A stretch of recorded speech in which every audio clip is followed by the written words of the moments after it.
नमस्कार, आपके साथ हूं मैं राजीव शर्मा। क्या बिहार में सुशासन अपनी आखिरी सांसें गिन रहा है? क्या बिहार में 90 के दशक के जंगल राज की वापसी हो रही है?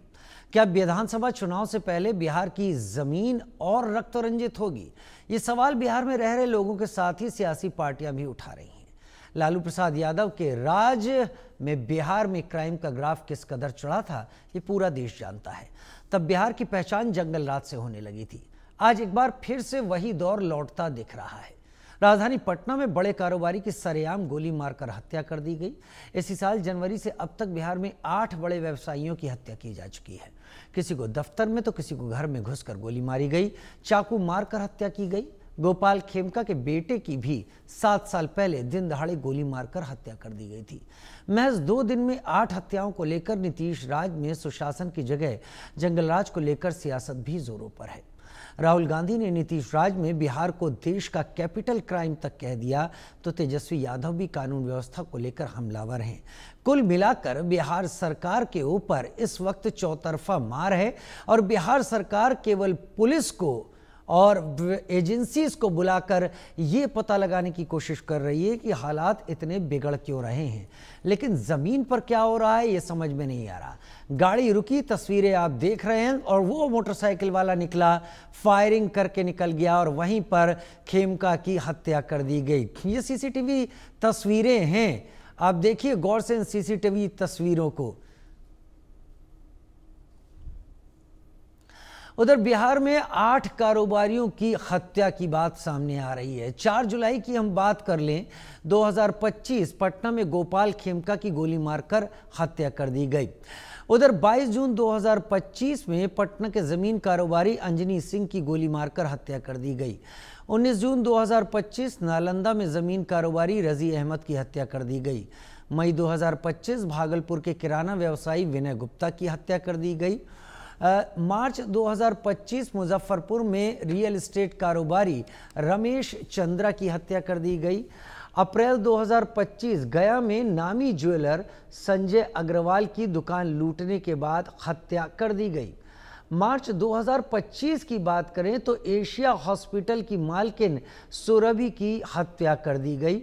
उधर जनवरी 2025 की बात करें तो भागलपुर के कपड़ा व्यवसायी विनोद मेहता की चाकू मारकर इस दौरान हत्या कर दी गई।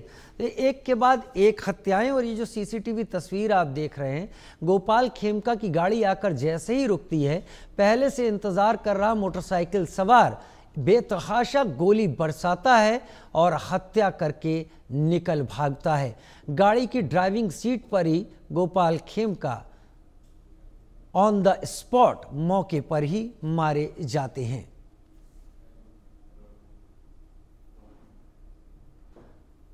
तो राजधानी में सरेआम मर्डर, बिहार बना देश का कैपिटल क्राइम, ऐसा बोल रहे हैं राहुल गांधी। 2 दिन में 8 मर्डर, क्या बिहार में हम फिर से जंगल राज की बातें सुनने वाले हैं? गाड़ी रुकने पर फायरिंग होती है, अचानक फायरिंग करके हत्या कर दी जाती है, जैसे वो शख्स ऐसा लग रहा हो कि बहुत पहले से इंतजार कर रहा हो कि गोपाल खेमका वहां आने वाले हैं, आएंगे और उसके बाद वो फायरिंग करके हत्या कर देगा। यानी रेकी की जा चुकी थी, टाइम पता था, कहां पर वो आएंगे ये पता था, कैसे वो आएंगे ये पता था, और उनकी हत्या कर दी गई। क्या इस इलाके में पहले से कई लोग सक्रिय थे? आप तस्वीरें देखिए, कार आ रही है, कार आकर रुकती है, वो शख्स पहले से यहाँ खड़ा है गोपाल खेमका और दरवाजे में, और वो आया और उसने सीधे गोली मारनी शुरू की और उसके बाद वो यहाँ से निकल जाता है। मेरे साथ खास मेहमान इस वक्त जुड़ गए हैं बिहार की वर्तमान हालत को लेकर। मेरे साथ राहुल आनंद, बीजेपी के स्पोक्स पर्सन मेरे साथ जुड़ गए हैं। मेरे साथ उत्पल वल्लभ, आरजेडी के स्पोक्स पर्सन जुड़ गए हैं। मेरे साथ मनोज लाल दास मनु, जेडीयू के लीडर हैं, वो मेरे साथ जुड़े हैं। प्रियंका गुप्ता जी मेरे साथ, national spokes person Congress party, वो भी जुड़ गई हैं। बहुत स्वागत है प्रियंका जी आपका। संदीप चौधरी जी राजनीतिक विश्लेषक के तौर पर मेरे साथ इस वक्त जुड़ गए हैं, क्योंकि बिहार सरकार में इस वक्त बीजेपी और जेडीयू सामने हैं। तो सवाल पहले उनसे बनते हैं, हम पहले सवाल लें, फिर उसके बाद हम विपक्ष को भी पूरा मौका देंगे, और विपक्ष के अगर ताने तीर की तरह चुभें तो उस पर ऐतराज मत कीजिएगा, क्योंकि विपक्ष इस मौके को जनता के सामने और आपके सामने जरूर रखिएगा। राहुल आनंद जी, सबसे पहला सवाल मैं आपसे ही पूछ लेता हूं। कुछ साल पहले बेटे गुंजन की हत्या और अब गोपाल खेमका, उनकी हत्या कर दी गई। सिवान में 6 हत्याएं, वहां आपसे सुनाई होगा, लगातार एक के बाद एक, जनवरी से अब तक 8 व्यवसायियों की हत्या। जनता के सामने जनादेश लेने के लिए इस तस्वीर के साथ अगर आप जाना चाहते हैं तो क्या आप समझते नहीं कि बहुत ज्यादा घातक हो सकता है? वजह क्या लगती है आपको इन सारे हादसों की, इन सारी घटनाओं की? राजीव जी, जो घटना घटी है, इस घटना का निश्चित रूप से प्रतिकार होना चाहिए। और अभी हम सब जो भी साथी हैं, चाहे वो सत्ता दल के हो या विपक्ष के साथी हो, सबका एक ही मांग है कि जो अपराधी है उसको सजा दिलानी चाहिए और उनको सलाखों के पीछे डालना है। दूसरी सबसे बात अगर हम करें कि जो आपराधिक घटना घटी उसके पीछे की वजह क्या है, अगर इसकी भी चर्चा करें तो निश्चित तौर पे आपके चैनल के माध्यम से इस बात को हम वादा करते हैं कि जो लोग इस घटना के पीछे हैं उनका गया जी में पिंडदान करेगी बिहार सरकार की पुलिस और पटना की पुलिस, ये मैं आपको वादा करता हूं।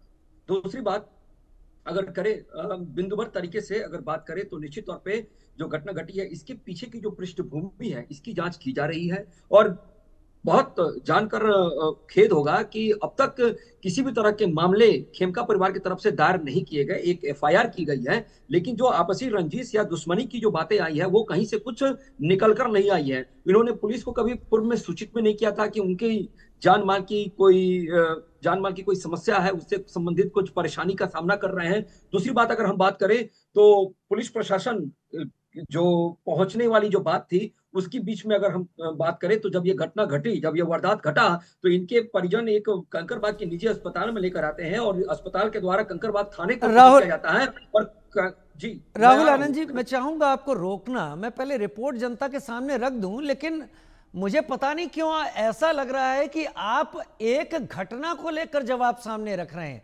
ये एक घटना नहीं है, ये एक सीरीज है। मैं बार बार पूछ रहा हूं इस पिक्चर के साथ आप लोग क्या चुनाव में जाने के लिए अपने को तैयार समझते हैं? पहले रिपोर्ट देखते हैं, उसके बाद मैं अपने सवालों का सिलसिला शुरू करता हूं। बिहार में अपराधों की बाढ़, नीतीश के सुशासन पर सवाल। राजधानी में सरेआम मर्डर, बिहार बना देश का क्राइम कैपिटल। 2 दिन में 8 मर्डर, नीतीश का सुशासन किधर? सुशासन गायब, जंगल राज कायम। शुक्रवार को पटना में सरेआम कारोबारी गोपाल खेमका की गोली मारकर हत्या कर दी गई। बिहार की राजधानी में खुलेआम कारोबारी की हत्या से हड़कंप मच गया। कारोबारी की हत्या से जहां आम लोगों में खौफ है, तो वहीं नीतीश कुमार के सुशासन पर बड़े सवाल खड़े हो रहे हैं। गोपाल खेमका की सरेआम हत्या से उनका परिवार डरा हुआ है। गोपाल खेमका के छोटे भाई शंकर खेमका नीतीश सरकार पर बरस पड़े हैं। गोपाल खेमका के भाई ने नीतीश के राज को लालू के जंगल राज से भी बड़ा जंगल राज बताया। शंकर खेमका का आरोप है कि नीतीश सरकार में ऑर्गेनाइज्ड क्राइम हो रहा है। बड़े कारोबारी की हत्या से हरकत में आई बिहार पुलिस ने 3 संदिग्धों को हिरासत में लिया है और पूछताछ कर रही है। पटना के साथ ही आसपास के इलाकों में भी छापेमारी की जा रही है। गोपाल खेमका मर्डर की साजिश का पता लगाने के लिए पटना के बेउर जेल में छापेमारी की गई। पुलिस को शक है कि बेउर जेल में बंद गैंगस्टर अजय वर्मा का हाथ हो सकता है। छापेमारी के बाद बेउर जेल के 3 वार्डन को सस्पेंड करने के साथ ही जेल उपाधीक्षक अजय कुमार को शो कॉज नोटिस दिया गया है। उप मुख्यमंत्री सम्राट चौधरी ने खेमका के हत्यारों को घर में घुसकर गोली मारने की बात कही है, तो तेजस्वी यादव ने सरकार को घेरने में देर नहीं की। तेजस्वी ने बिहार में अपराधों की बाढ़ को लेकर नीतीश के सुशासन पर सवाल उठाए। हमारे लिए चुनौती का विषय है। माननीय मुख्यमंत्री जी ने एसआईटी गठन किया है और स्पष्ट निर्देश दिया है, कहीं भी छुपा अपराधी हो उसके खिलाफ कार्रवाई होगी, उसको बख्शे नहीं जाएंगे। और बिहार पुलिस पूर्ण रूप से पूरी तरह आम व्यवसायियों की सुरक्षा करेगा और ये पूरी तरह सुनिश्चित भी करेगा कि आगे के दिनों में इस तरह की कोई घटना नहीं हो और इस घटना को पूरी तरह तह तक जाने का काम करेगा। दिल दहला देने वाली घटना है। बिहार से व्यापारी बिहार छोड़ करके जाना चाह रहे हैं। आप सोचिए इंडस्ट्री कैसे आएगी। और जो घटना हुई है पटना के हाट में हुई है, बगल में डीएम का घर है, बगल में एसपी का घर है, थाना है, हर चीज है, लेकिन 2 घंटा लगा पुलिस को आने में। क्यों? कुछ साल पहले, 6 साल पहले इनके बेटे की हत्या कर दी गई, कोई हत्यारा नहीं पकड़ा गया। मेरे घर के बाहर गोली चली, कोई हत्यारा नहीं पकड़ा गया। सीएम हाउस के बाहर गोली चली, कोई नहीं पकड़ा गया। जज साहब के घर के बाहर गोली चली, कोई नहीं पकड़ा गया। डेवलपमेंट कमिश्नर के घर के बाहर गोली चली, कोई नहीं पकड़ा गया। एडीजी लॉ एंड ऑर्डर का गाड़ी पीछे पीछे आगे, क्रिमिनल लॉ का गाड़ी विश्वेश्वरैया भवन मिनिस्ट्री के बाहर, वहां गोलियां चली, वो अब तक नहीं पकड़ा गया। बिहार में अपराधियों का तांडव है।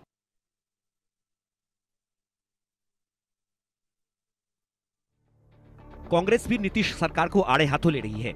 लोकसभा में नेता प्रतिपक्ष राहुल गांधी ने ट्वीट कर बिहार की गठबंधन सरकार पर निशाना साधा।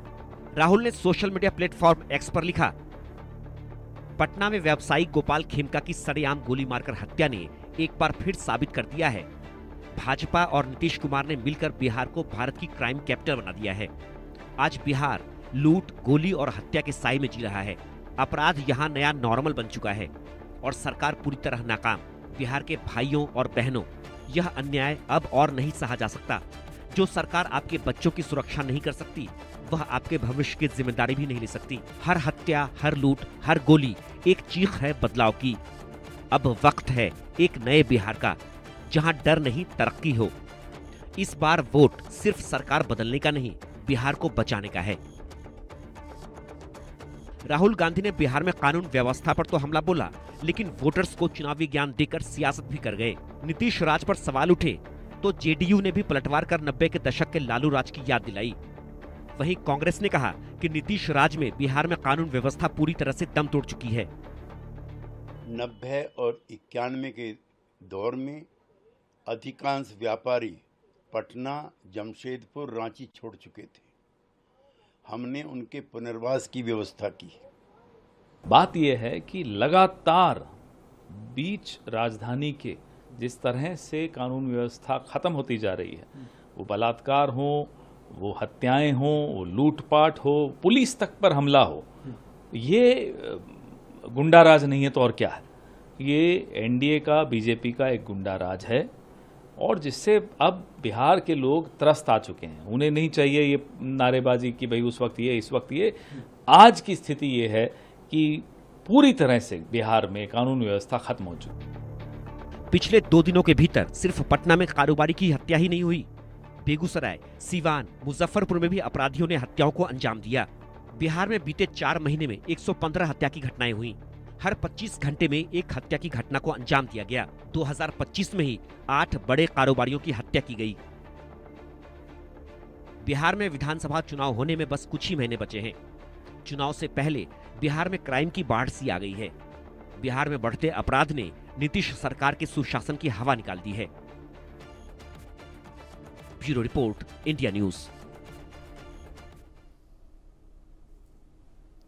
आपने देखा, इस रिपोर्ट में बहुत कुछ ऐसा है जो सरकार के लिए सवालों के घेरे पैदा करता है और बहुत कुछ ऐसा है जो सरकार खुद को घेरे में रखती हुई दिखाई देती है कि यह सब क्यों हो रहा है। राहुल आनंद, मैं आपको 1 मिनट और दूंगा। आपने पूरे जवाब को सिर्फ एक घटनाक्रम तक समेट दिया।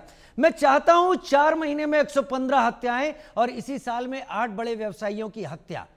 क्या इस तस्वीर के साथ आप बिहार के चुनाव में ताल ठोकने की तैयारी कर रहे हैं? देखिए राजीव जी, आपने जहां मुझे रोका था वहीं से चर्चा को अगर शुरुआत करें तो हमारे लिए हर बिहार का एक व्यक्ति की रक्षा सरकार की जिम्मेदारी और उनका दायित्व बनता है। लेकिन आपको मैं बताते चलूं कि अगर पुलिस की प्रशासन की अगर कार्य प्रणाली पे अगर हम चर्चा करें तो निश्चित तौर पे अगर आप देखेंगे तो 2025 के पिछले 6 महीने की हम बात कर लेते हैं, जनवरी से जून तक की बातें कर लेते हैं। 2098 मुकदमे होते हैं, जिसमें से 4144 अभियुक्तों को दोषी करार दिया जाता है, जिसमें से 2 को फांसी, 480 को आजीवन कारावास और 380 को 10 वर्ष से अधिक अवधि के लिए कैद। साथ ही अगर पॉस्को एक्ट की बात की, जो लगातार इस तरह की समस्या घटी है, उसमें भी 485 लोगों को दोषी बलात्कार और गैंग रेप के 174 को दोषी, बंदूक विधेयक का आर्म्स एक्ट के तहत 241 को दोषी और हत्या, जिन लोगों ने हत्या की है उसमें लगभग 490 लोगों को दोषी करार दिया जा चुका है। ये मैं 6 महीने की बातें कर रहा हूं। अब बात करते हैं कि फिर भी जो क्राइम रेट की अगर हम बात करें तो निश्चित तौर पे सरकार अभी जो पुलिस प्रशासन को जो माननीय मुख्यमंत्री जी ने जो आदेश दिया है कि बिना सोचे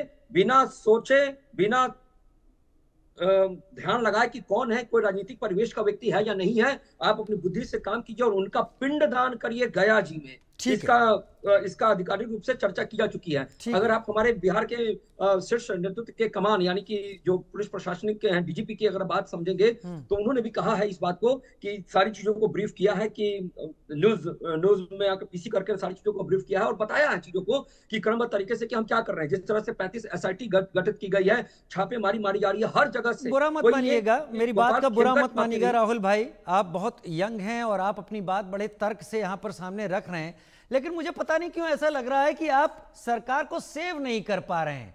वो आंकड़े, इतने सारे आंकड़े, ये हुआ वो हुआ, हत्याएं हुई हैं, वो सामने दिखती हैं, डर फैला है, वो सामने दिखता है। मेरा सवाल ये, अभी ऐसा क्यों हो रहा है? खैर, मनोज लाल दास मनु मेरे साथ जेडीयू लीडर भी इस वक्त जुड़े हुए हैं। आपसे भी मैं यही सवाल पूछ लेता हूं सर, कोई हेरफेर नहीं रखूंगा, इन हत्याओं के साथ, अचानक बिगड़े इस माहौल के साथ क्या चुनाव में जाने की आप तैयारी कर रहे हैं? क्या यही दिखाना है जनता को, जनादेश के लिए आपको? देखिए राजीव जी, घटना जो भी घटती है वह दुखपूर्ण होती है, घटना की भी निंदा की जाती है, भर्त्सना की जाती है। और जहां तक है कि हम लेकर जा रहे हैं या चुनाव में जाएंगे, उसका यहाँ से कुछ लेना देना नहीं रहता। हम चुनाव में जब जाते हैं, जो घटना घटी है अगर उसके अपराधी खुलेआम अगर घूम रहे हो तो इसका असर हमारे ऊपर पड़ता है, जरूर पड़ता है। लेकिन हमारे पास कोई ऐसी घटना 2-3 दिन का नहीं है कि जहां कोई घटना घटी हो उसके अपराधी गिरफ्तार न हुए हो। इसीलिए अगर मनोज लाल जी, 6 साल पहले गोपाल खेमका के बेटे की हत्या हुई, अब तक अपराधी गिरफ्त में नहीं है। नहीं, जानकारी ले लिया जाए। उनकी जो हत्या किया था, कोई मस्तूर सिंह क्या नाम था, उसकी गिरफ्तारी हुई थी। वह बहुत दिनों के बाद जब जेल से बाहर निकला था बेल पर, तो उसकी हत्या उसके गैंग के लोगों ने। तेजस्वी जी गलत कह रहे हैं कि यहाँ लोग पकड़े नहीं जा रहे हैं। तो वही तो बता रहे हैं ना, तेजस्वी यादव जी बता रहे हैं, तो इनके ही पार्टी के लोग हैं या आपके भी रिपोर्टर होंगे, तो जरा उनसे पूछ लीजिए कि जब उनके बेटे की हत्या हुई थी तो तीसरे दिन वह मस्तूर सिंह जो बहुत बड़ा क्रिमिनल था और जिसने इस घटना का अंजाम दिया था, वह गिरफ्तार होकर जेल गया था कि नहीं? और कई महीनों के बाद, हमको लगता है साल भर के बाद, अब एक्यूरेट दिनांक तो मैं नहीं कह सकता हूँ कि उसको जो है से वो जब जेल से बाहर निकला तो फिर उसकी हत्या हो गई। तब तेजस्वी यादव अगर पढ़े लिखे, उसको देखे, जनता के बीच में रहे, तब ना उनको जानकारी होगा। लेकिन मनोज जी, क्या यही तस्वीर लेकर जाएंगे एन चुनाव के पहले, जब जनता के सामने ये बताना होता है कि इतने सालों में हमने ये किया? आप एक के बाद एक केवल शवों को गिन रहे हैं हम लोग। नहीं, जनता के सामने हमको ये बताना रहता है कि अगर कोई घटना घटी है, किस कारण से घटी है, उसको भी हम लोग सामने लाते हैं और उसके अपराधी को भी भेजते हैं। आप देखिए राजीव जी, मैं मानता हूं कि किसी की भी सरकार हो, किसी की भी शासन हो, अगर उसमें कोई घटना घटती है तो बहुत दुख की बात है। प्रशासन को मजबूती होनी चाहिए, मैं इसको भी स्वीकार करता हूं। और मुख्यमंत्री जी ने इसको स्वयं संज्ञान भी लिया है।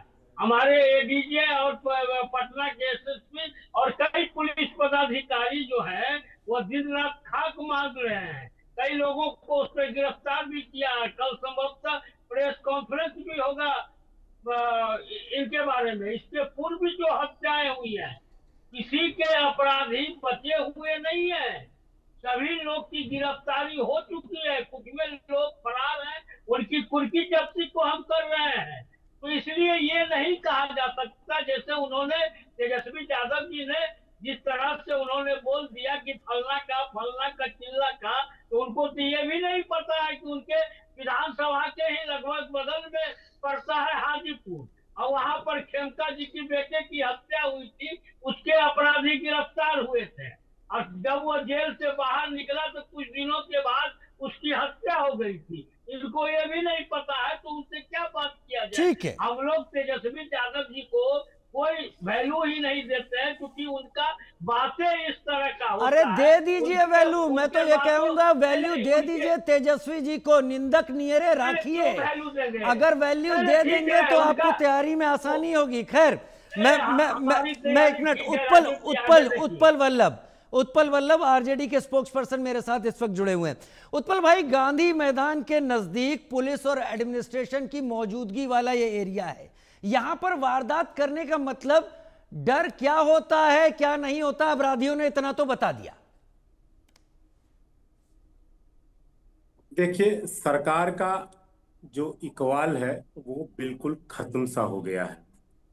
इस सुशासन की नारा देने वाली दुशासन सरकार और अपने पिछले सरकार की झूठी परसेप्शन बनाने वाली सरकार, अपनी चेहरा पोतने वाली सरकार, अपनी कारनामों को छुपाने वाली सरकार, और आज इनके नेता अभी कह रहे हैं कि तेजस्वी जी का ये कोई वैल्यू नहीं करते हैं। मैं इनसे कोई अपेक्षा नहीं रखता हूं ये तेजस्वी जी की वैल्यू करें या न करें, लेकिन लोकतंत्र में सरकार और नेता प्रतिपक्ष विपक्ष जनता की आवाज होती है, और इस जनता की आवाज की वैल्यू अगर नहीं करते हैं, ये आप बोली को रोकना चाहते हैं, इस बोली को, जनता की बोली को नजरअंदाज करना चाहते हैं, इट मीन्स कि ये लोकतंत्र को खारिज कर रहे हैं, बिहार की जनता की वैल्यू नहीं कर रहे हैं। ये इनको सोचनी और समझनी चाहिए। इस तरह के अलोकतांत्रिक बात और गप और गॉसिप इनको नहीं करनी चाहिए।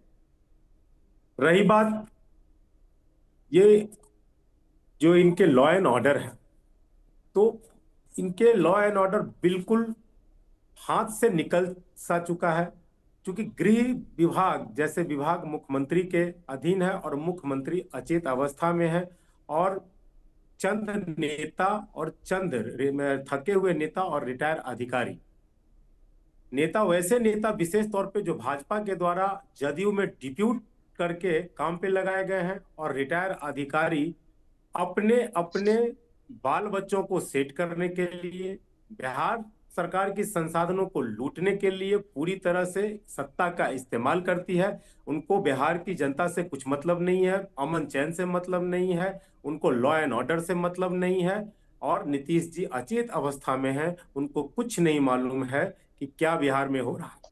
ये कह रहे थे कि तेजस्वी जी जनता के बीच नहीं रहते हैं। आपको मालूम होना चाहिए मनोज जी कि तेजस्वी जी प्रतिदिन जनता के बीच जाते हैं।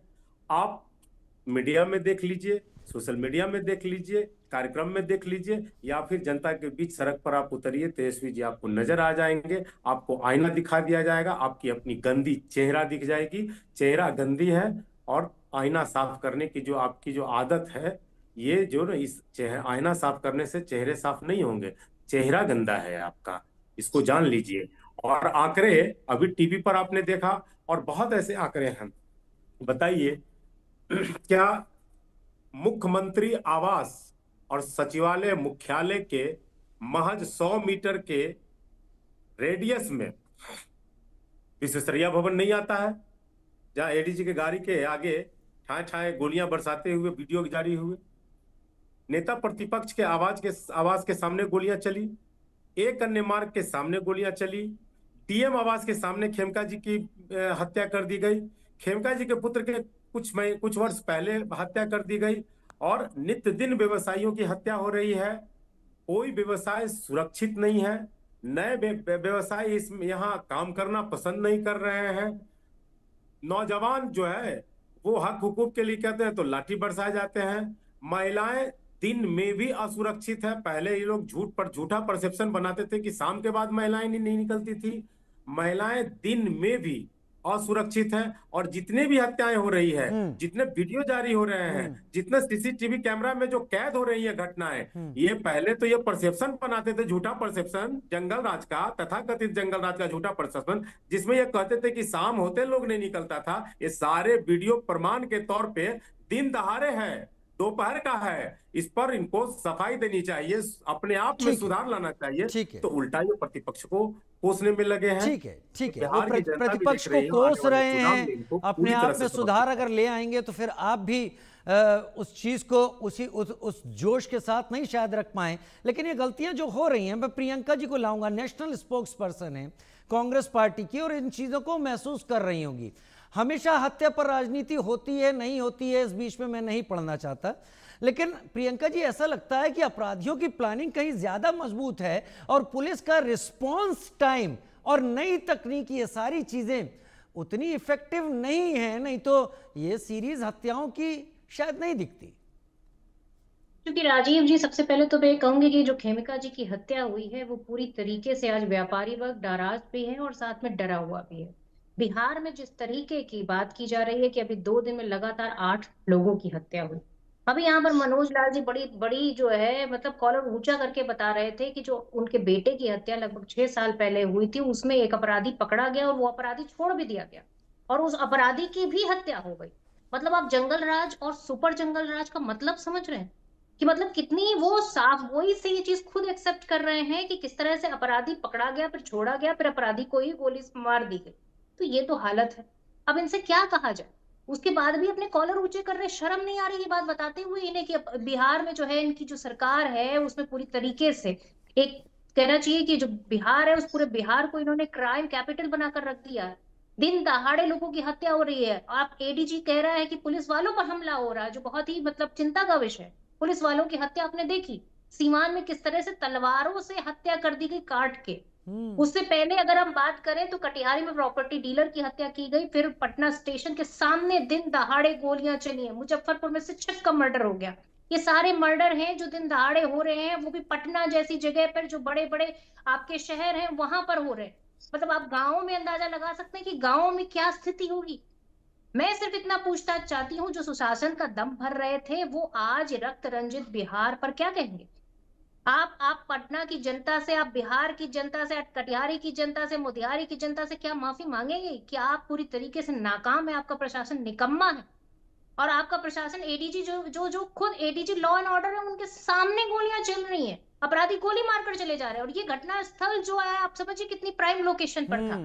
ये गांधीनगर मैदान जहां पर 600 मीटर की दूरी पर थाना था, जहां पर एसडीएम डीएम सबके पूरे जो है घर बने हुए थे और ये बहुत प्राइम लोकेशन है। अगर इन सब जगहों पर कोई व्यापारी सुरक्षित नहीं है तो ये अपने आप में शर्मिंदगी होनी चाहिए जो डबल इंजन की सरकार है, जो पूरी और यहाँ दिन दहाड़े बेखौफ होकर गोली चल जा रही है, शांति की भूमि थी, वहां पर आज पूरी तरीके से खून खराबा मचा हुआ है। और आप यही नहीं समझिए, महिलाओं पर जो अत्याचार हो रहे, हत्या, बलात्कार, अपहरण, फिरौती, डकैती के केस में लगभग 226% की वृद्धि हुई है जो नीतीश जी और इनकी डबल इंजन की सरकार में हुई है। और सिर्फ यही नहीं, महिला पर जो अपराध हो रहा है वो 336% बढ़ चुका है। आपको मतलब कोई होश है? आप कुछ कर रहे हैं, आप हाथ पर हाथ धरे बैठे रहेंगे तो भी ये स्थिति बन जाएगी, कुछ करने की जरूरत नहीं है। और वास्तविकता ये है, उस पर भी अब अपने आप को आप कॉलर ऊंची कर रहे हैं। आपको पूरी तरीके से निकम्मापन एक्सेप्ट कर चाहिए और बिहार की जनता से माफी मांगनी चाहिए। आज बिहार में जिस तरह की स्थिति है उसमें कौन व्यापारी अपना व्यापार लगाना चाहेगा, कौन इन्वेस्टमेंट करना चाहेगा वहां पर, कौन फैक्ट्रियां डालना चाहेगा वहां पर, किसकी जान की सुरक्षा है? घर में लोग अपने व्यापारियों को बार बार फोन करके पूछ रहे आप हैं कहाँ स्थिति। ये डर है बिहार के लोगों का, जिनके पास व्यवस्थाएं हैं, जिनके पास पैसा है। और बिहार की पॉलिटिक्स क्या कर रहे हैं, पॉलिटिशियन क्या कर रहे हैं, 100 जो है पूरी तरीके से अपने आगे गार्ड लेकर टहल रहे, क्योंकि उनकी भी सुरक्षा को खतरा है। आपका जो मंत्री है वो पूरी तरीके से दवाओं का पूरी कंपनी चलाता है, नकली दवाओं की, उसके ऊपर कोई कार्रवाई नहीं होती है। सबसे बड़ी समस्या ये है कि जो बिहार में अपराध है वो पूरी तरीके से सत्ता के संरक्षण में चल रहा है। जवाब दीजिए राहुल, आऊंगा आपके पास, आऊंगा। उन्होंने मंत्री पर जो आरोप लगाया आप जवाब दीजिएगा, पहले आप बात पूरी कीजिए प्रियंका जी, मैं अभी आपको रोकूंगा नहीं, आप अपनी बात रखिए। देखिए, मैं सिर्फ इतना कहना चाहती हूँ, एनसीआरबी का अगर आंकड़ा उठाकर आप देख लेंगे 2005 से लेकर 2022 में जो घटनाएं और जो अपराध बढ़े हैं वो 323% बने, 323%। उसके बावजूद भी ये रोना रोते हैं 20 साल पहले का। आज जिस तरह का भ्रष्टाचार फैला हुआ है, आज जिस तरीके से वहां पर पूरी तरीके से एक सुरक्षा के नाम पर, चाहे वो बेटियां हो, चाहे वो महिलाएं हो, चाहे वो व्यापारी हो, चाहे वो शिक्षक हो, चाहे वो किसी तरीके का कोई पुलिस का बंदा हो, कोई भी सुरक्षित नहीं है। जब कोई भी सुरक्षित नहीं है तो ऐसे माहौल को आप क्या कहेंगे? ऐसे माहौल को कहा जाएगा कि पूरी तरीके से वहां पर महाजंगल राज है, इसे महाजंगल राज कहेंगे। और पूरी तरीके से सरकार असमर्थ है इस समस्या को समाधान करने पर। सरकार की जो नाकामी है वो पूरी तरीके से बिहार की जनता समझ रही है। बिहार की जनता इस बार जो वोट करेगी वो बदलाव के लिए वोट करेगी, और यही जानते हुए जिस तरह से पूरी सरकार और पूरी तरीके से जो चुनाव आयोग है वो पूरी तरीके से चाहता है कि किसी तरीके से वोटों की धांधली की जाए, वोट देने के अधिकार को छीना जाए। और यही सारे कारण है जिसकी वजह से आज उनको जो है 20 से 23 दिन में ही पूरी तरीके से वोटर का पूरा पूरा पुनर्निरीक्षण करना पड़ रहा है। मैं समझती हूँ कि ये एक फेलियर है सरकार की, जिसकी वजह से आज बिहार यहाँ पर आ गया। और मैं ये नहीं कहती कि आप जो समस्याएं हैं उसको बलात्कार हो रहे हैं उस पर आप ध्यान ही नहीं दे रहे हैं। एक बलात्कार पीड़िता की कहानी आप किसी की भी जुबानी पूछ लीजिए जाके, छोटी सी बच्ची का बलात्कार होता है, उसको अस्पताल में एडमिट नहीं किया जाता, 4 घंटे वो एम्बुलेंस में रहती है। याद है वो घटना प्रियंका जी, खड़ा हो जाता है तब जाकर उसको कहीं एडमिट किया जाता है, फिर भी उसकी जान चली जाती है। याद है। और उससे एक कागज पर साइन कराए जाते हैं। ये कई चीजें हैं, सही कह रहे हैं। लेकिन राहुल गांधी कहते हैं ये क्राइम कैपिटल है, कहते हैं यहाँ पर अपराध एक नया नॉर्मल है। महाजंगल राज जी, मैं संदीप जी का रुख करूंगा अभी, संदीप जी का रुख करूंगा। संदीप जी, वैसे तो मैं इस बात को नहीं कहूंगा क्योंकि ये राजनीतिक आरोप प्रत्यारोप के दायरे में आता है। मैं मानता हूं कि ये कहना गलत होगा कि बिहार सरकार खुद ही इन चुनाव के पहले ऐसे हालात पैदा कर रही है, ये गलत मैं मानता हूं। यह राजनीतिक आरोप प्रत्यारोप तक ही रहे, लेकिन क्या करें, तस्वीर तो वही है। जब हम जनता के सामने यह बताने की स्थिति में हो कि हमने पिछले सालों में क्या किया, हम उसका एक रिकॉर्ड सामने पेश कर रहे हो, तब तस्वीरें ये आ रही हैं कि आज इसकी हत्या हो रही है, आज उसकी हत्या हो रही है, जो हत्या कर रहा हो गायब हो जा रहा है, पुलिस पर हत्या, नेता प्रतिपक्ष के घर के बाहर गोली चली है, कई जगह खबरें आ रही हैं। क्या बिहार में यही तस्वीर इस वक्त का सच है, संदीप जी? देखिए राजीव जी, सबसे पहले तो मैं आपको धन्यवाद दूंगा कि ऐसे ज्वलंत मुद्दे पर आपने अपनी डिबेट रखी और वो हिम्मत दिखाई जो आज की पत्रकारिता में मुझे कहीं दिखाई नहीं देती। देखिए, मैं बिहार में रह करके आया हूँ राजीव जी, मैं वहाँ राजभवन में था, राज्यपाल के सलाहकार के रूप में मैंने वहाँ पे काम किया है। और जिस तरीके से आपने ये फहरिस्त बताई जो मर्डर्स की फहरिस्त है, ये आज हम लोग इसलिए चर्चा कर रहे हैं क्योंकि अब चुनाव आ चुका है और मीडिया का जो फोकस है वो बिहार पर हो चुका है। अदरवाइज ये कोई नई चीज नहीं है। अगर आप पुराने परिप्रेक्ष्य में जाएंगे तो आप चाहे पिछले 1 साल का निकाल लीजिए, 2 साल का निकाल लीजिए, 3 साल का निकाल लीजिए या 15 साल का निकाल लीजिए नीतीश कुमार के समय में, और नीतीश कुमार का ज्यादातर फोकस अपनी सरकार बचाने पे, गठबंधन की कॉम्बिनेशन बनाने में, अपने संगठन को बचाने में रहा है, क्योंकि लगातार संगठन में फूट का डर रहता है, पार्टी के टूटने का डर रहता है, और कहीं ना कहीं इन्हीं वजहों से वहां पर ध्यान नहीं दिया गया। और मैं आपको कुछ अंदर की बातें बताना चाहता हूँ और नाम लेकर बता सकता हूँ क्योंकि मैं वहां पे काम करके आया हूँ। जो राज्यपाल के एडीसी रहे आईपीएस अधिकारी होते हैं, एक बार मेरे साथ बैठे हुए थे, उन्होंने मुझे कहा, शराबबंदी के दौरान की बात आपको बता रहा हूँ, शराबबंदी है कि संदीप जी कभी कोई पार्टी वार्टी ऑर्गेनाइज करनी हो तो मुझे बता देना, जितनी शराब का इंतजाम कहेंगे आप हो जाएगा। अगर एक आईपीएस ऐसी बात कह सकता है तो आप समझ सकते हैं कि क्या चल रहा है प्रदेश के अंदर। और जो आप कह रहे हैं क्राइम कंट्रोल करने की बात, उस टाइम में वहां पे जो आईपीएस थे पटना की, जो वो देखते थे सुरक्षा, वो थे मनु महाराज, थे बड़ी बड़ी मूंछों वाले, बड़े फेमस जानता हूं। एक बार वो साथ में बैठे हुए थे, तो इसी तरीके से बात आई कि क्राइम बहुत है, रोजाना कोई ना कोई घटना होती है। तो उन्होंने मुझे साफ साफ कहा कि संदीप जी, जब तक ये ट्रांसफर पोस्टिंग नेताओं की पसंद से होनी बंद नहीं होगी तब तक यही होगा। बिहार के अंदर आज भी जो ट्रांसफर पोस्टिंग होती है वो वहां का विधायक, सांसद अपने अपने क्षेत्र में अपने अपने पसंद के लोगों को लेकर के आता है। जब आप अपने पसंद का व्यक्ति उनको हिसाब से उनको दे देंगे तो ना आप वहाँ खनन रोक सकते, ना दूसरी चीजें रोक सकते, ना शराब की तस्करी रोक सकते। और जब शराब की तस्करी होगी, अवैध खनन होगा तो मर्डर भी होंगे, हत्याएं भी होंगी। और यही कारण है कि बिहार के युवा को आज भी दिल्ली की तरफ, मुंबई की तरफ, पंजाब की तरफ, यूपी की तरफ भागना पड़ता है, चाहे नौकरी करने के लिए, चाहे मजदूरी करने के लिए। और इसी वजह से कोई आकर के बिहार के अंदर इन्वेस्ट नहीं करता। अदरवाइज मैं वहां रहा हूँ, मैंने लोगों से मिला हूँ, उनके बीच में अलग अलग जगह की विजिट भी की है। वहाँ के लोग बहुत ही ईमानदार हैं, मेहनत कश हैं, काम करना चाहते हैं और बाहर के आए हुए आदमी की इज्जत करते हैं। और आपको अंदर की बात बता दूं, क्योंकि सरकार बहुत सारी चीजें दबाती भी है। जब गवर्नर सत्यपाल मलिक का वहां पर पोस्टिंग हुई थी बिहार में, जिम्मेदारी मिली थी पटना में, तो उन्होंने सबसे पहले विजिट करने की कोशिश की बोध गया की। तो हमारा काफिला बोध गया गया कि भाई दर्शन करके आते हैं, मिलके घूम के आते हैं। तो आपको बताऊं, वहां पर सरकार होने के बावजूद वहां पर पुलिस को चेकिंग में बम मिला, तो उस खबर को दबाया गया कि भाई सरकार की इमेज खराब ना हो, चीज का बवंडर ना बने। तो आप समझ सकते हैं ऐसी स्थिति बिहार की है। मतलब संदीप जी, आप ये कहना परत चीजें खोल के सामने रखी मुझे उम्मीद है कि आप जो भी बातें, जिनका भी नाम ले रहे हैं, आप उसको ऑथेंटिकेट करेंगे, क्योंकि नेशनल चैनल है। मैं उम्मीद करूंगा कि आपकी बातों में वो वजन होगा जो वजन होना चाहिए, और इन सारी चीजों को लेकर आपको बताया। ठीक है संदीप जी, आपने सारी बातें यहां पर कही। यानी आपका ये कहने का मकसद है, मतलब है कि ये जो आज दिख रहा है ये केवल चुनाव के परिप्रेक्ष्य में सामने आया है, वरना हालात ऐसे ही थे। और इसी तरीके का दखल सत्ता का ब्यूरोक्रेसी में और बाकी जगह रहता है, जिससे बिहार की ये हालत होती रहती है। अब मैं राहुल आनंद जी आपका रुख करना चाहूंगा, क्योंकि मैं सबसे बात कर चुका हूं और उसके बाद मनोज लाल जी के पास आऊंगा। राहुल जी, ये कई चीजें निकल कर सामने आई हैं और ये हमारे पैनलिस्ट ने सामने बातें रखी हैं।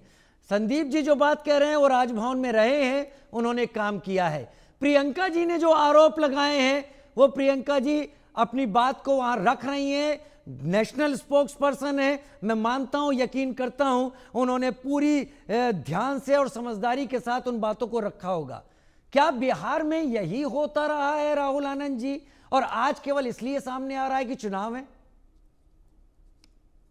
राजीव जी, सबसे बड़ी बात यह है ना कि बिहार के परिवेश में अगर हम बात करें तो ये कहना बिल्कुल सत्य होगा कि जो लोग हमारे साथ बैठे हैं और जो पढ़े लिखे वर्ग से आते हैं, जिनकी बातों में काफी मधुरता है, बातों को अच्छे से बातों को रख रहे हैं। लेकिन एक बहुत पुरानी कहावत है, बिहार में भी प्रचलित है, वो ये है कि हाथ कंगन को आरसी, क्या पढ़े लिखे को फारसी की। मैं ऐसा क्यों बोल रहा हूं, मैं आपको बताता हूँ।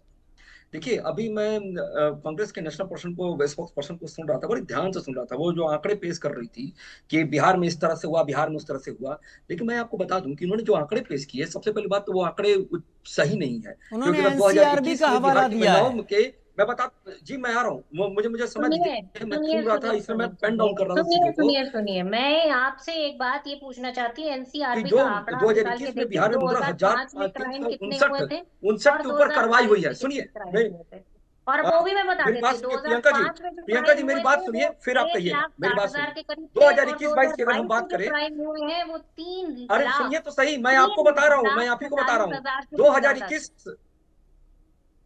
आपको कोई सवाल है तो मुझसे पूछ लीजिए, नहीं तो मुझे उत्तर देने दीजिए। थोड़ी जनरेट कर लूंगी साहब। अब मैं आ रहा हूँ, अब सुनिए, मैं आ रहा हूँ, अब सुनिए, मेरी बातों को ध्यान से सुनिए, मेरी बातों को ध्यान से सुनिए ना प्रियंका जी, मेरी बातों को ध्यान से सुनिए।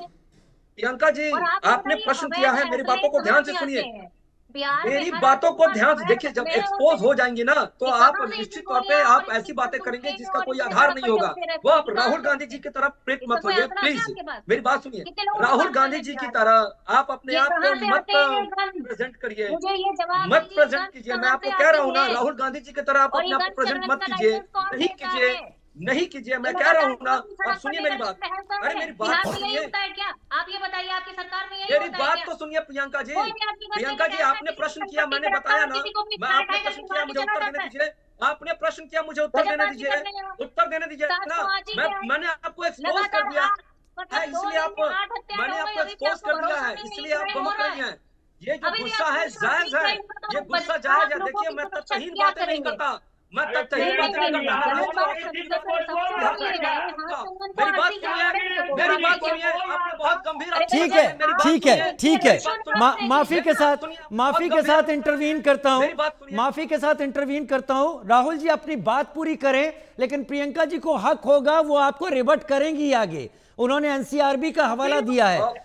राहुल जी बात पूरी कीजिए, बात पूरी कीजिए। सुनिए राजीव जी, वन बाय वन करें, मैं तो तैयार ही बैठा हूं। हाँ, बात क्या, हाँ, बोल रखिए। देखिए, अगर बात करें राष्ट्रीय औसत पे बात करें, नहीं, देखिए निश्चित तौर पे बिहार में जो आपराधिक घटनाएं घटी है, ऐसा नहीं है कि जो दृश्य दिखाया जा रहा है, जो पुलिस का जो एनकाउंटर शुरू हो रहा है, वो इसी परिवेश में किया जाता है। जितने लोग बैठे हैं, किसी ने इस बात की चर्चा नहीं की कि पटना के मरीन ड्राइव पे जब एक किसी अपराधी को गोली मारी जाती है, उस किस बिरादरी से आता है और क्यों मारी जाती है, इस पे कभी कोई चर्चा नहीं करती। उसको लंगड़ा बना दिया गया था। मैं आपको बना रहा हूँ, मैं फिर आपको कह रहा हूँ कि गया जी में पिंडदान करेंगे अपराधियों का, गया जी में पिंडदान करेंगे अपराधियों का, मैं आपको विश्वास दिला रहा हूँ। लेकिन बात बिहार की हो रही है तो मैं आपको बता, प्रतिष्ठा की बात है। 154 अगर प्रति लाख में बात करें, प्रति लाख में बात करें अपराधी की, तो 154 का हमारा आंकड़ा है। प्रति लाख में 154 घटनाएं घट रही है। सुनिए मेरी बात, राष्ट्रीय औसत की बात कीजिएगा 64.5 प्रति 1 लाख आबादी है। बिहार में 30.2 प्रति 1 लाख पे है, जो राष्ट्रीय औसत से करीब आधा है। मैं अब आता हूं, आपने जो हमारे मंत्री पे जो आरोप लगाए हैं, सुनिए, हमारे मंत्री पे जो आरोप लगाए हैं उसकी बात सुनिए। सुनिए तो सही प्रियंका जी, अरे सुनिए तो सही प्रियंका जी, सुनिए प्रियंका जी, सुनिए, आपने मंत्री पे जो आरोप लगाए हैं उसके बारे में सुनिए। आपने मंत्री पे जो आरोप लगाए हैं उसके बारे में सुनिए। देखिए, ये कहावत है कि सियानी बिल्ली खम्मा नोचे, कि सियानी कहावत है हमारे यहाँ। जानकारी होगी ना राहुल आनंद जी, हत्या पर लेकर मुझे डिटेल बताइए, अगर आपके पास डिटेल मैं उत्तर दे रहा हूँ ना, मेरी बात को सुनिए। बताइए बताइए, मंत्री के ऊपर जो आरोप लगे हैं बताइए, पुलिस के ऊपर जो आरोप लगे हैं, राहुल आनंद बोलिए। मैं बता रहा हूँ राजीव जी, प्रियंका जी को कहिए बस 1 मिनट का समय दे। प्रियंका जी दे दीजिए 1 मिनट, 1 मिनट दीजिए प्रियंका जी, प्लीज सुनिए मेरी बात सुनिए। प्रियंका जी सुन लीजिए। प्रियंका जी के ऊपर जी, आपने हमारे मंत्री के ऊपर आरोप लगाया, आपने, अरे सुनिए तो सही। हाँ, ये आरोप सही है या गलत नहीं देने दीजिएगा राहुल जी? अब मेरी बात तो सुनिए। हाँ बोलिए। मेरी बात सुनिए। आपने हमारे मंत्री के ऊपर आरोप लगाया, जो दवा के अंदर जो दिक्कतें आई थी उसके ऊपर आरोप लगाया। लेकिन आपको मैं बता दूं, बड़े ध्यान से सुनिएगा, ड्रग्स और कॉस्मेटिक एक्ट के नियम 17B और सेक्शन 4 के तहत दोष मुक्त पाए गए हैं। क्यों पाए गए हैं मैं आपको टेक्निकली बताता हूं, जरा ध्यान से सुनिएगा। ये बहुत गंभीर मामला है। वर्ष 2010 में एक दवा कंपनी के खिलाफ कार्रवाई हुई थी, जिसमें मंत्री जी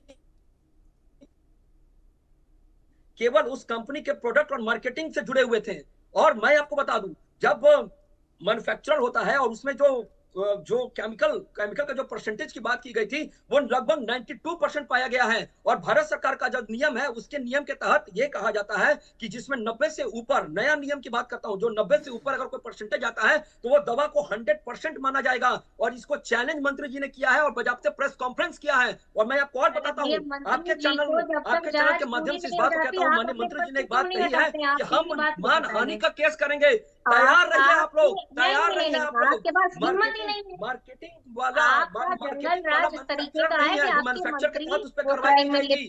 आपका आप अपनी प्रशासन बातों को पूरी कहिए, तरह से निकम्मा आपकी बातों को कहिए, और लेकिन सत्ता पढ़ का लिख कर तो आइए, संरक्षण होमवर्क तो करके आइए। मैंने आपको सेक्शन भी बता दिया, ड्रग्स और कॉस्मेटिक एक्ट के अधिनियम 17B के तहत मैंने आपको बताया सेक्शन 4 इतना कॉम्प्लिकेटेड बनाना चाहते हैं। माननीय मंत्री दोष मुक्त बेशर्मी आप लोग। देखिए, मैं इसीलिए कह रहा हूँ कि हाथ के अंदर बैठकर गाना गा रहे हैं कि नहीं, हम वाकई हम माननीय मंत्री जी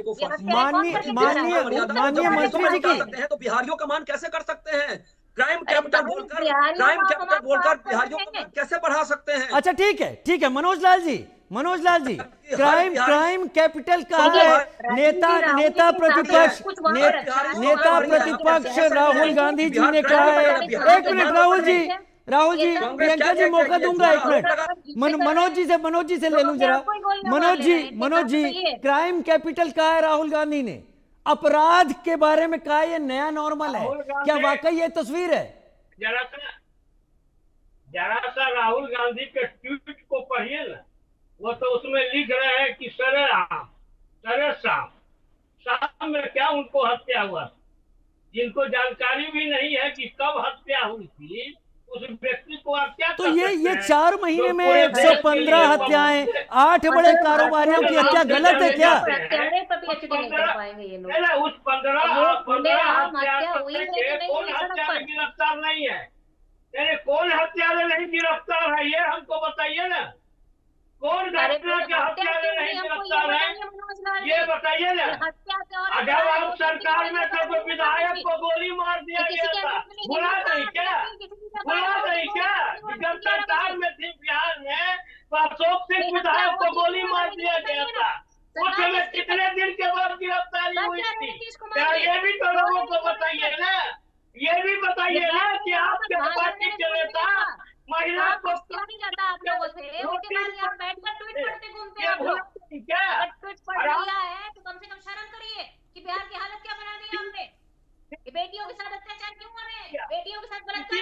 प्रदेश की जनता ने राजकुमार दिया है आपको। जितना राज्य में थी वो राज्य की जनता ने आपको बहाल कर दिया। जिस तरह से राहुल गांधी बकर बकर करते हैं उसी तरह से आप भी करते रह जाइएगा। कुमार जी से पूछिए जाके कि वो क्या करते हैं स्टेज पे खड़े होके महिलाओं के साथ में और संसद में, उनसे कभी पूछा है आपने? गजब बेशर्म आदमी है। नीतीश कुमार के कारण तो कांग्रेस बिहार में आई। नीतीश कुमार छोड़ दिए तो जनता 27 पर उन्हें पहुंचा दिया। एक पैसा शर्म भी नहीं लग रहा है क्या? संभालिए अपने जो है बिहार के लोगों ने जनमत दिया आपको, विश्वास दिया आपको, और उसके बाद आप उनकी रक्षा नहीं कर पा रहे हैं। यहाँ पर बैठकर राहुल गांधी जी को कोसने से कुछ नहीं होगा। अब समय आ गया है कि जनता को आपने क्या किया है, ये बिहार में जो जंगल राज आपने मचाया है इसके लिए माफी मांगिए जाके जनता के बीच में, वरना जनता आपको ना पूरी तरीके से खदेड़ देगी इस बार। जब लोग हैं ये लोग। आवाज कट रही है आपकी लगातार, आवाज कट रही है। उत्पल वल्लभ, ये तस्वीर बदलती दिखेगी क्या आपको आने वाले दिनों में, या आपको लगता है कि ये तस्वीर और गंभीर होगी? देखिए, सबसे पहली बात कि जो घटना घटी उस पे जब यदि सुधार की अगर नियत होती तो इस तरह की चिकनी चुपड़ी बात और इनको ढांपने पोतने में ये लोग नहीं लाते और गलत तर्क नहीं देते। बीजेपी के प्रवक्ता चिकनी चुपड़ी बात करते हैं और कहते हैं हाथ कंगन को आरसी क्या, पढ़े लिखों को फारसी क्या। तो मैं पूछना चाहता हूं कि इसी सत्ता शासन में डीजीपी गुप्तेश्वर पांडे जी का वीडियो क्लिप और फोन क्लिप वायरल हुआ, जिसमें कोई व्यक्ति कहता है कि बंदूक के पहरेदारी में अवैध बालुओं की ढुलाई की जा रही है, इसे नहीं रोका जाएगा तो हत्या की नौबत आ जाएगी कोइलवर पुल के पास में। गुप्तेश्वर पांडे जी जब डीजीपी थे तो वो उधर से रिप्लाई देते हैं गाली देते हुए, मैं इस शब्द का इस्तेमाल नहीं कर सकता हूं यहाँ, कि चुपचाप से सो जाओ, किसको नहीं मालूम है कि ये सब घटना घटती है। शायद ये आप लोगों को याद होगा। और अभी संदीप चौधरी जी बता रहे थे आईपीएस शराब पार्टी के बारे में, कितने शराब उपलब्ध हो जाएंगे ये भी बात कहे। और आपको एक और बात, वो बहुत बड़ी बात कहे कि बड़ी हिम्मत आपने दिखाई कि आज की पत्रकारिता में इस तरह का गप और गॉसिप और बहस और विमर्श कोई नहीं करता, ये बहुत सत्य उन्होंने कहा है। उसी तरह से आईना दिखाने पे जदयू के साथी चीखने चिल्लाने लगते हैं।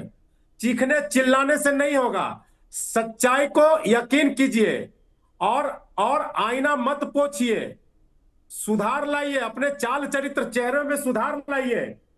इनको बिहार में असल बात है कि लॉ एंड ऑर्डर जो है गृह विभाग के अंदर आता है और गृह विभाग मुख्यमंत्री जी अपने अधीन रखे हैं और मुख्यमंत्री जी पूरी तरह से अचेत अवस्था में है, अचेत अवस्था में है। और वो इनके भूंजा पार्टी के लोग प्रियंका जी वो गृह विभाग हो, प्रियंका जी, क्या राहुल जी नेता प्रतिपक्ष राहुल जी जब ये कहते हैं कि अपराध अब बिहार में न्यू नॉर्मल हो गया है और बिहार की सरकार के प्रतिनिधित्व करने वाले कहते हैं ये बिहारियों के ऊपर एक लांछन है, ये आरोप है, क्या ये सिर्फ राजनीति मानी जाए या आपको लगता है ये तस्वीर है जिसे ढकने छुपाने की कोशिश की जा रही थी, राहुल सामने ला रहे हैं?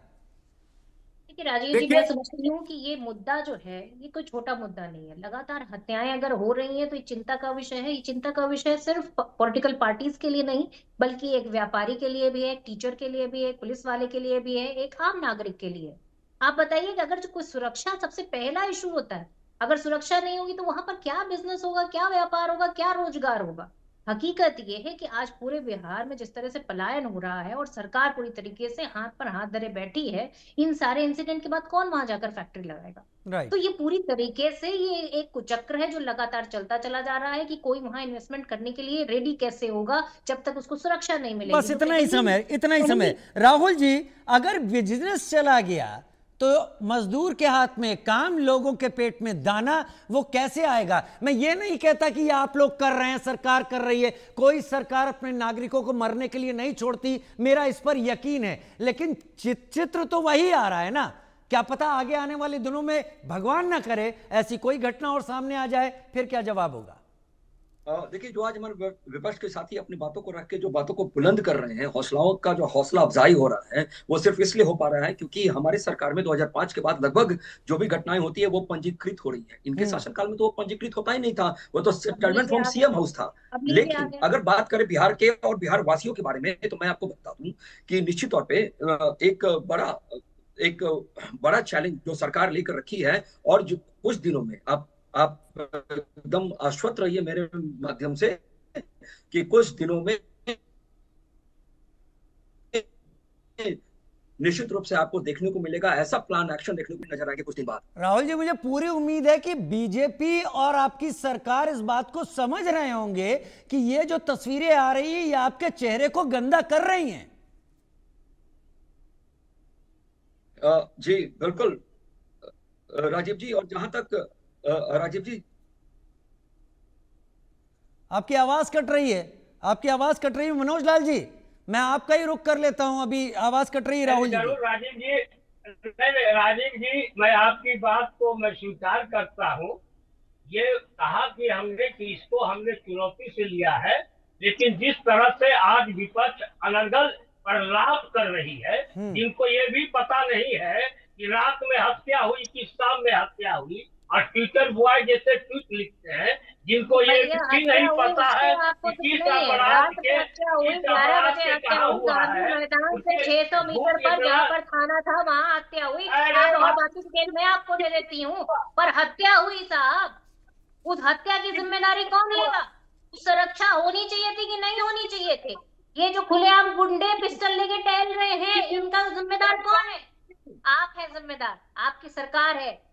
और आप इस तरीके से इसको टाइमिंग को लेके जो यहाँ पर बैठकर भाषण दे रहे हैं, वो एक जिम्मेदार प्रवक्ता को शोभा नहीं देता।